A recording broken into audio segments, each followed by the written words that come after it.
अक्ल की सतह से कुछ और उभर जाना था, इश्क को मंजिले परस्ती से गुजर जाना था।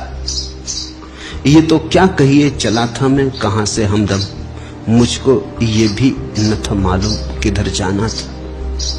बुद्धि को कुछ भी पता नहीं कि कहां जाना है, इसलिए बुद्धि कहीं जाती ही नहीं, घूमती रहती कोल्हू के बैल की तरह। कोल्हू का बैल देखा, आंख पे पट्टी बंधी घूमता रहता। आंख पे पट्टी बंधे होने से उससे लगता है कि चल रहे हैं, कहीं जा रहे हैं, कुछ हो रहा है। तुमने देखा तुम कैसे घूम रहे हो, वही सुबह, वही उठना, वही दिन का काम, वही सांझ, वही रात, वही सुबह, फिर वही सांझ। यूं ही उम्र तमाम होती है, फिर सुबह होती, फिर शाम होती, एक कोल्हू के बैल की तरह तुम घूमते चले जाते। ये तो क्या कहिए चला था मैं कहां से हमदम, मुझको ये भी न था मालूम किधर जाना था।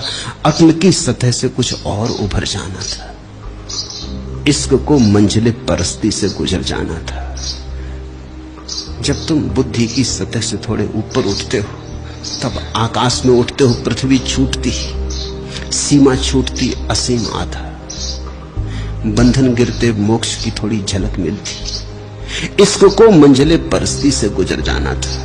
फिर एक ऐसी घड़ी भी आती, पहले तो बुद्धि से तुम हृदय की तरफ आते हो, फिर एक ऐसी घड़ी आती हृदय से भी गहरे जाते हो। इश्क को मंजिले परस्ती से गुजर जाना था।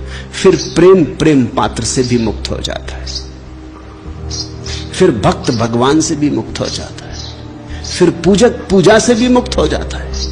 तो पहले तो तर्क से चलना है प्रेम की तरफ, और फिर प्रेम से चलना है शून्य की तरफ। उस महाशून्य में ही हमारा घर है।